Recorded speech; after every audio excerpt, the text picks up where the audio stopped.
My video for October 29th, 2017 is entitled Andrew Jackson, Hero or Villain? I gave my granddaughter a $20 bill for her birthday and asked her what she knew about him. He killed Indians is what she had been taught, which is true. He was notorious in that regard, for which some labeled him the worst U.S. president. However, what I remembered about him made him one of the greatest U.S. presidents. Why? For one simple reason. He despised the central bankers who were, from the onset of the United States Republic, trying to gain a foothold and take over that republic.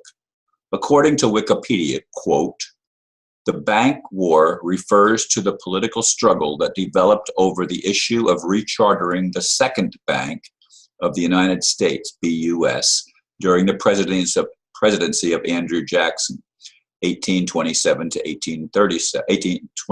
1837. The affair resulted in the destruction of the bank and its replacement by various state banks," end quote.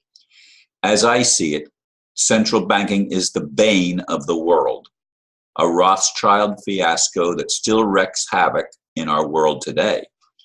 While I'd like to see humanity rise to the level where we no longer need money, destruction of central banking is a sine qua non for establishing at least a level of peace on earth.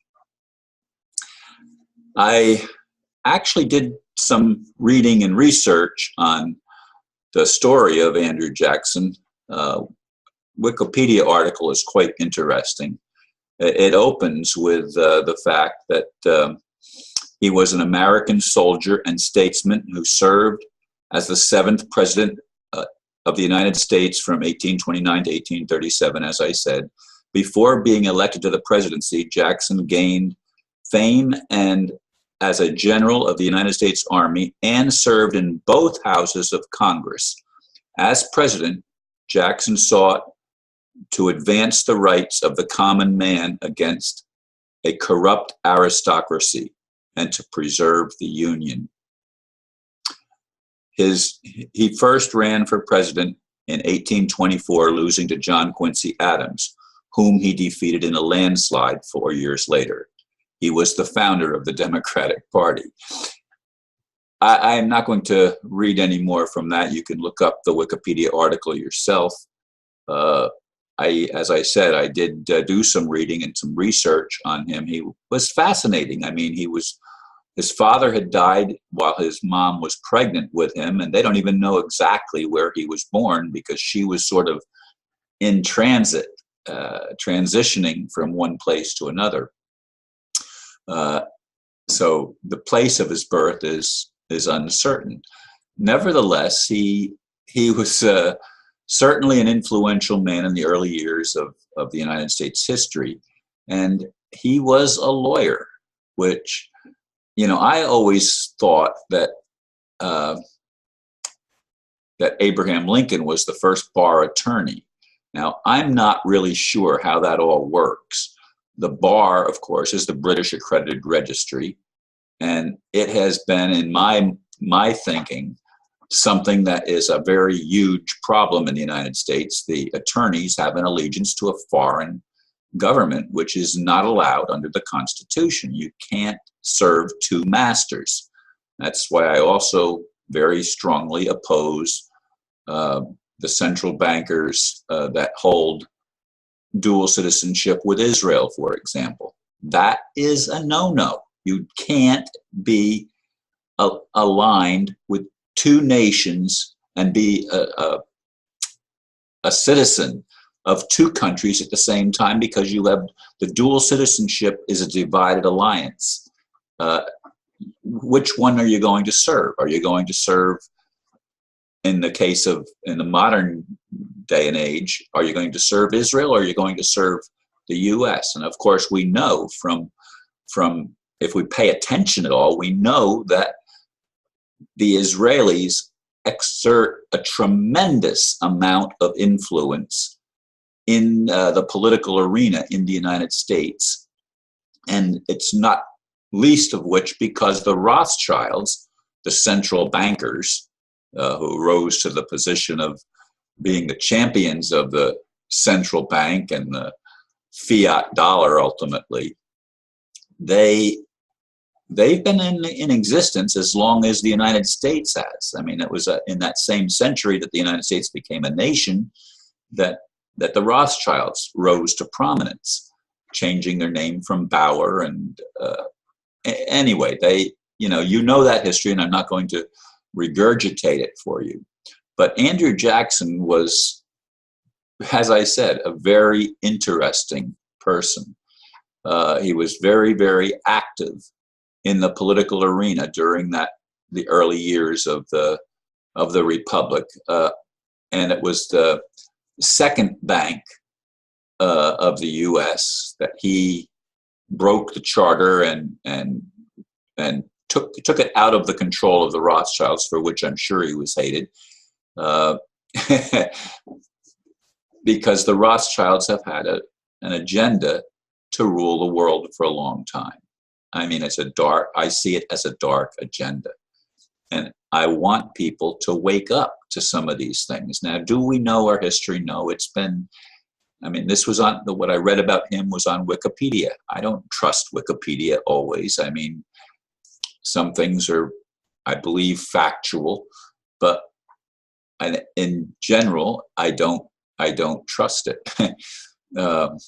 That's not to say that I throw away everything that's there.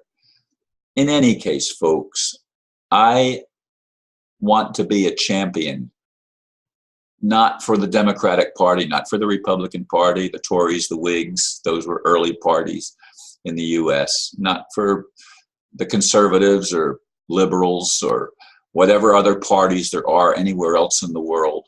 I want to see unity among people based on love, not based on money, but based on love, because love is the only thing that can heal us. We have to learn to listen to one another. We have to stop fighting those we consider outsiders. In Andrew Jackson's case, it was the Indian Wars that he was supposedly a champion of, pushing them onto, taking them off their land and putting them into reservations. You know, that was something that Andrew Jackson is responsible for. That would make him a villain to many people, of course. And yet he did some very heroic things in standing up to the central bankers in his day and age. I don't believe any of the attorneys were bar attorneys before Lincoln. I just don't believe that. I don't know when the bar was created, but I'm sure the early part of the United States history before Lincoln, such things weren't allowed to happen because of the dual allegiance thing that I already mentioned.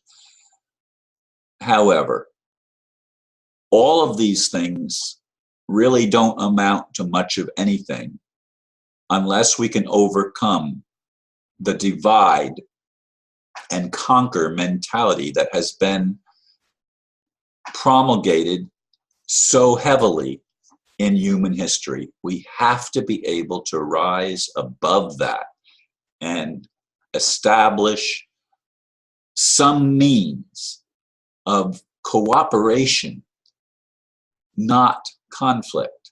I know that conflict is what makes money for a lot of people. If there was no conflict, so much of the financial establishment would simply collapse. I'm all in favor of that. And I stand on record as being against any monetary system, unless it's a bridge to freedom from the monetary system. That's what I hope the reestablishment of the Republic will do. Will that happen? I don't know the answer. Anyway, folks, I appreciate those of you who listen, and I get lots of comments and suggestions. I'll open it up to some of those comments in future videos. Thank you for listening, and namaste.